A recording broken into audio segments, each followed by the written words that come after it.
Hello and welcome to That Guy's Wrestling Podcast. This is the NXT In Your House review show. Thank you for those of you that tuned in live to watch me yesterday on Facebook and YouTube via the Fight Bananas umbrella. And hopefully you had some time to watch the show last night, the NXT Takeover In Your House. Once again, I think NXT nailed it.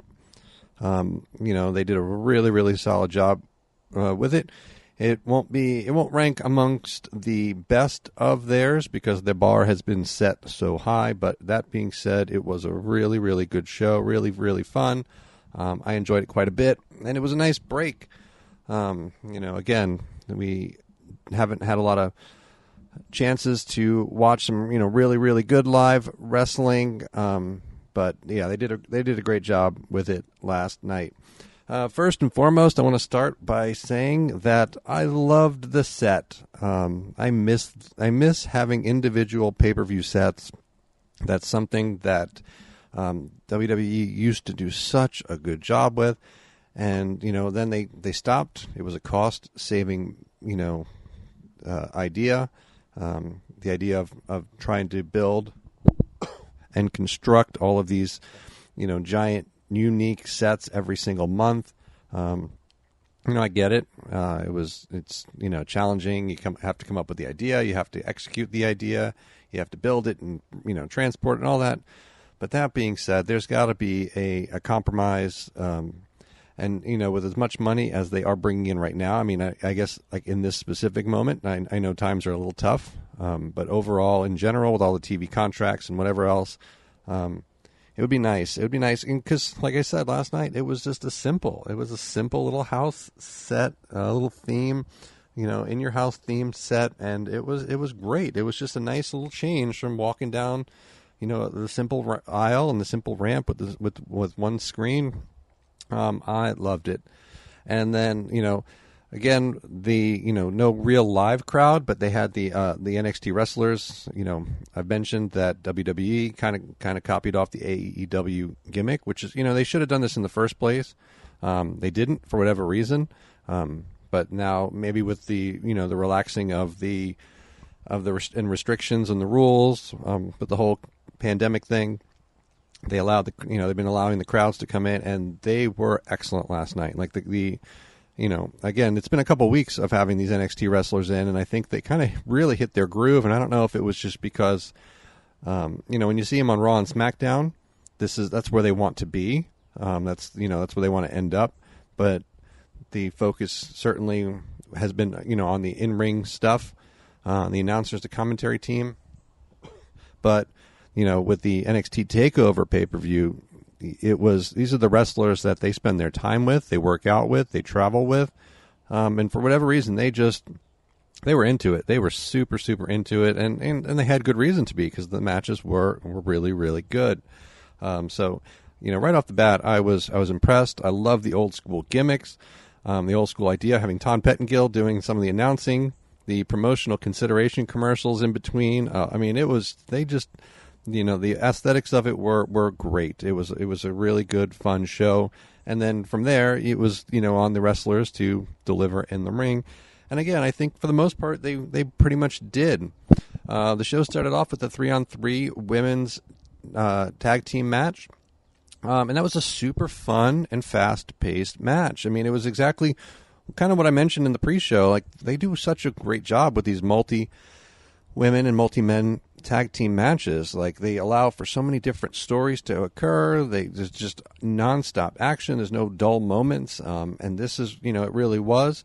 I thought the bad girls, the heels, were going to win because I didn't see Candice, taking a pin or anything like that with her freshly being turned heel. But they did a great job by kind of removing her and Mia Yim from the equation towards the end of the match. The whole match was very fast paced. It was very hard hitting. I mean, lots of really solid shots, really solid moves. They did a great job of playing to all of the strengths of all the wrestlers involved. The high flying ones did high flying moves. The power ones did power. They just They did a really good job with it. They told lots of stories, and then they managed to make everyone look good. Like like I said, so Candice and Mia, they looked good in the ring, and then they kind of pulled them out of the action, had them fighting towards the back, protected them both. Raquel Gonzalez, who is limited, she's newer, she's fresher, but they made her look big and strong and powerful. Shotzi and Tegan, again, same thing. Like, they both looked really good, and someone has to take a pin, and that was Dakota Kai, and that made sense along the length of the story between her and Tegan Knox. Tegan finally got one over on her, and that was just it's kind of a back and forth between them a little bit. So again, they all came out of that match looking good, looking strong, and that's kind of what you want ultimately. I mean, if you can find a way to have everybody win, then in some capacity, that's what you want from your matches. And so I think they did a really good job with that one. They did the same thing up next with Finn Balor and Damian Priest. Again, another hard hitting match. That bump that Damian Priest took, falling back off the metal stair onto the metal stairs. I get it. Pro wrestling is scripted. I hate when people say it's fake, because it's not fake. It's scripted. So is your superhero shows and movies. So is Star Wars. So is so much. Everything you watch on TV is scripted. It's not necessarily fake. And there's no way to fake falling, and landing on a set of metal steps. That's gotta hurt. And a lot of the moves they did were very, again, hard hitting, brutal. They had really good chemistry for two guys that had never fought before. And I want to touch on that comment I just made briefly, because that's what provides NXT with such, it's kind of why it's so revered, so loved. And, in a certain sense, there's a lot of that when you get to AEW, there's a certain amount of freshness, because the way it's set up and the newness of AEW allows for so many new first-time, matches, first-time rivalries, first-time, and then practice. They get to practice and, really set these things up.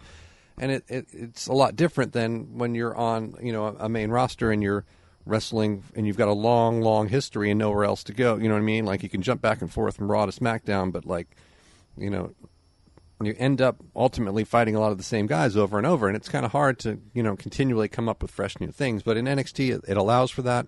Finn Balor and Damian Priest, that was a fresh rivalry. It's probably done.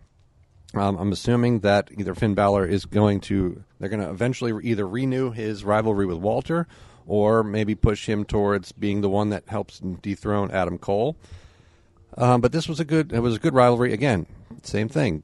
Finn Balor looked strong because he won. Damian Priest looked strong because he could have won multiple times. He had a real good shot to win. There was nothing wrong with that match. So I very much enjoyed that so far. 2 for 2 on 2 solid matches. The third match of the night was our first of 3 title matches. It was the Keith Lee versus Johnny Gargano for the NXT North American Championship. And, again, these are two really, really good wrestlers. They told a story. They kept, playing off, Johnny being, kind of cheating and being scrappy and having to cheat a little bit to win. And for quite a few times, I really thought he was going to. I am surprised, honestly, that he didn't. I think the match was good. I think the end result was wrong. I think Johnny, it would have better served everybody to have Johnny win that match. The only thing I can think of is maybe that they are, again, potentially going to set Carrion Cross up going after that North American title at some point. He could be the one to dethrone Keith Lee. But, Keith Lee's great. He needs to continue having high-profile matches, high-profile stories. He can either elevate up for world titles. He can elevate up to the main roster, whatever the case may be. Watching him, watching his journey to capture that title was great. But I think at this point, I wouldn't have minded if he would have dropped it and we would have had something new for him. But that being said, both of them delivered. And obviously, the way the women have been involved, their wives and girlfriends, it wouldn't surprise me if that rivalry isn't dead, as they lead to some kind of mixed tag situation. But they definitely have good chemistry in the ring. I mean, both of them typically have good chemistry with just about whoever they get in the ring with. So it was not shocking at all. Was not surprising at all to have that. Up next, we had our second title match of the night, and again, if I would have known it was fourth on the card, I would have probably picked Adam Cole, to win ahead of time. And I thought Velveteen Dream. I thought this was the time. I would prefer Velveteen Dream getting, having hit a big moment with a live crowd, but we don't know when that will be. I would kind of have preferred, even though Adam Cole is pretty much one of the best wrestlers in the world at the moment, I would have preferred him dropping that belt and moving on to something else, either if he wants to stay in NXT, whether it would be going back after the belt or whether it would be getting called up. Either way, he has fought just about everybody on the roster. For the most part, except, like I said, maybe Finn Balor. Maybe it's that time. Maybe that's where they want that story to go. But, and then they did, this was a pre-taped. It was a backyard brawl. And I loved Velveteen Dream's Negan, Walking Dead Negan costume to start the match. For those of you that got that reference, for you Walking Dead fans, that was really good, especially with the lights all around it. That was kind of like when we were introduced to the character of Negan on The Walking Dead. The good guys came up and they were surrounded by car lights, and it just fit so well. He is phenomenal. He is just his character, his presentation, everything about him screams star. So maybe that's what it is. Maybe they're ready to call him up as well, get him up, to one. I guess I always say up, sideways, whatever it is to the main roster. And I think we will always kind of call that being called up.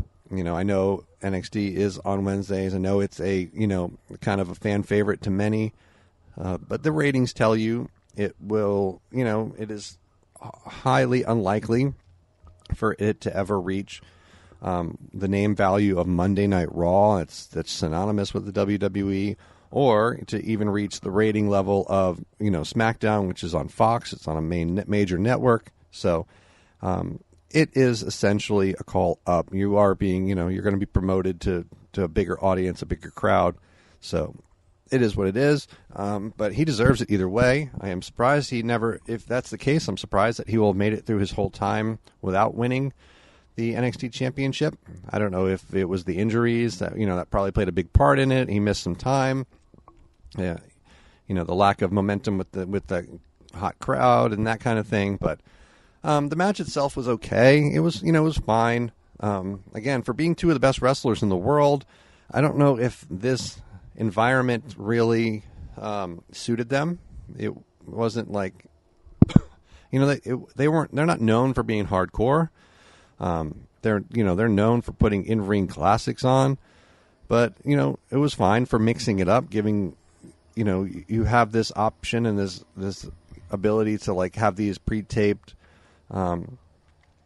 movie style match segments, and I don't know if this will last beyond the end of this quarantine pandemic situation, but they took advantage of it while they could. They did it, and it was fine. And I hate to say it was probably one of the weaker matches of the card, but that's not even so much to knock on the match. It's kind of just to talk about the elevation of what everything else was. The second to last match was the Carrion Cross versus Tommaso Champa match. It was, like I said, Carrion Cross's takeover debut, and while it was not a 5-star classic, I think it was a really, really good idea. It was really executed well, because what it allowed Carrion Cross to look, it made him look so strong. I mean, he for the most part, like, crushed Champa. I mean, Champa got a decent amount of offense. It wasn't a full-on squash, but it just totally made Carrion Cross. It just let everybody know, like, look, Champa is the face, one of the faces of NXT, and this guy is going to come in. He's going to brutalize him. He's going to beat him, and he's going to make him pass out.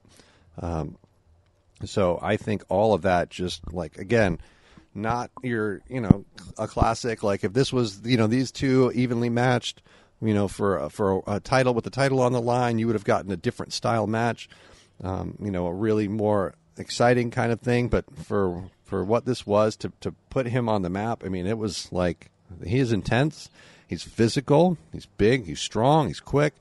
And Champa works well with everybody, but in this case, he very willingly, seemingly put Cross over, and it just showed you how dangerous Carrion Cross is going to be when it comes to the NXT universe. So I was just, when that match ended, and when they allowed him to just pass Champa out, I was just wow, like, I was impressed that they did it. Sometimes you worry about the effect it will have on the person losing in a match like that, but I think Champa will be fine. We all know how great he is, how much he means to that brand, and so it might send him in a different direction. But either way, like I said, it showed how strong Carrion Cross is.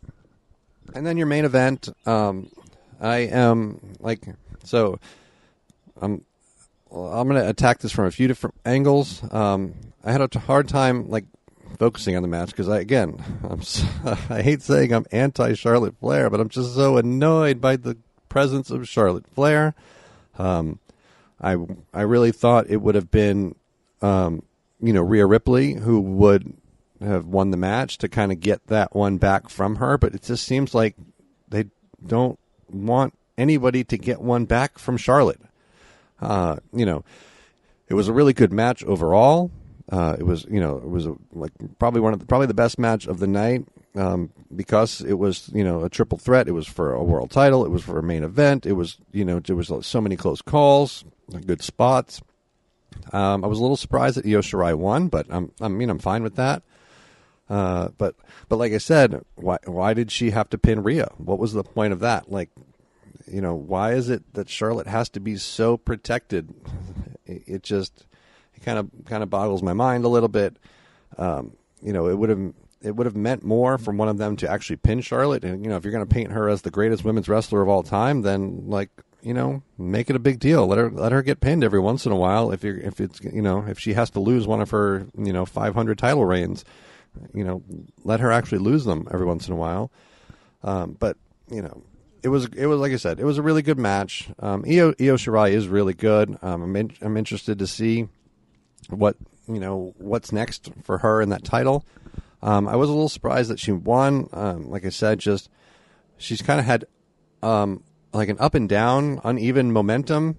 So that was, but I like being surprised if it's a good surprise, and this is fine. This was a good surprise. I thought Rhea was going to win. I just was happy that anybody but Charlotte won. So hopefully they'll, like I said, move Charlotte back to,